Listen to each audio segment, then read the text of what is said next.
अस्सलामुअलैकुम। एक्सपोजर के साथ मैं हूं मदीहा इकबाल। नाजरीन, इक्तदार के ऐवानों में बैठे नुमाइंदों के लिए खतरे की घंटी बज गई। खुफिया एजेंसियों ने मुल्क के अहम तरीन ओहदों पर बैठे तमाम वुज़रा और अफसरान को मुतनब्बे कर दिया है। अब ये वार्निंग क्या है और ये क्यों दी जा रही है? ऐसा क्या खतरा है जिसे देखते हुए खुफिया एजेंसी तक मुतहरिक हो गई हैं? इसकी मुकम्मल तफसील हम आपको आज के इस वीडियो में देंगे।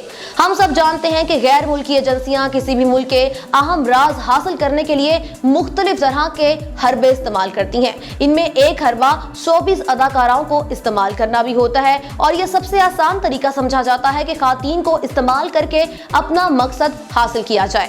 इस अमल में ज्यादातर सोशल मीडिया या फिर शोबिज़ शख्सियात का सहारा लिया जाता है। इस सिलसिले में बड़े बड़े स्कैंडल्स भी सामने आ चुके हैं, जिसकी ताजा मिसाल इसराइली फौज को खातीन के जाली आईडी से काबू करके मुख्तलिफ डेटा हासिल करना था। ऐसे ही कई इक़दाम भारत और दीगर कई ममालिक में भी देखने को मिले थे। अब इस अमल में बज़ाहिर तो यही लग रहा है कि ये खातीन सोशल वर्कर्स हैं या फिर शोबिज़ शख्सियात हैं, लेकिन पसे पर्दा वो अपना असल काम सरअंजाम दे रही होती हैं। इन खातीन के जिम्मे ना सिर्फ खुफिया डेटा इकट्ठा करना होता है, बल्कि कुछ नाजेबा वीडियोस के जरिए ये ऐवानों में बैठे वुज़रा और अफसरान को ब्लैकमेल करके अपने मुतालबात मनवाती हैं।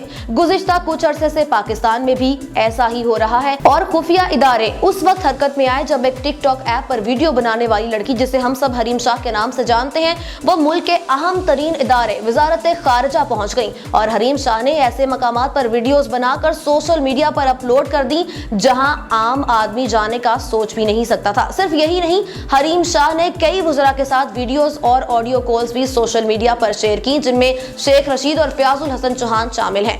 अब बज़ाहिर तो ये लग रहा था कि ये सब एक मजाक के तौर पर किया जा रहा है, लेकिन अब तहकीकाती इदारों की जानिब से सामने आने वाली रिपोर्ट के मुताबिक वाज़े हो गया है कि हरीम शाह की इन सब हरकतों के पीछे भी मालूमात इकट्ठा करना ही मकसद था। इस हवाले से अभी तहकीकात जारी हैं, लेकिन अभी तक की जो तहकीकात हुई हैं उसको देखते हुए खुफिया इदारों ने कुछ SOPs जारी कर दिए हैं और SOPs के मुताबिक अहम ओहदों पर फाइज अफसरान और हुकूमती वुज़रा को हदायत की गई है कि वो ऐसे लोगों से ताल्लुकात ना बढ़ाएं जिन्हें वो बजाते खुद नहीं जानते। ऐसे लोगों से किसी भी किस्म की कोई राहो रस्म ना रखी जाए। फोन कॉल्स पर भी किसी ऐसी गुफ्तगू से परहेज किया जाए जो बाद में मुश्किलात पैदा करें, क्योंकि दूसरी अक्सर कॉल्स रिकॉर्ड की जा रही होती हैं। खुफिया एजेंसियों ने वाज़े तौर पर कहा कि वुज़रा जिन लोगों को नहीं जानते उनसे वीडियो कॉल्स पर बात करने से बिल्कुल गुरेज करें और कोई भी डाटा हरगिज शेयर मत करें। सिर्फ यही नहीं, SOPs में यह हिदायत भी जारी की गई है, अफसरान और वुज़रा नावाकिफ लोगों को अपने दफातर तक किसी सूरत में रसाई नहीं देंगे, क्योंकि मुल्क में ऐसे कई अनासर सरगर्म हैं जो इस बशरी कमजोरी को इस्तेमाल करके अहम मालूमात और डाटा हासिल करना चाहते हैं और साथ ही साथ कुछ नाजेबा वीडियोस और गुफ्तगू को रिकॉर्ड करके ब्लैकमेल भी किया जाएगा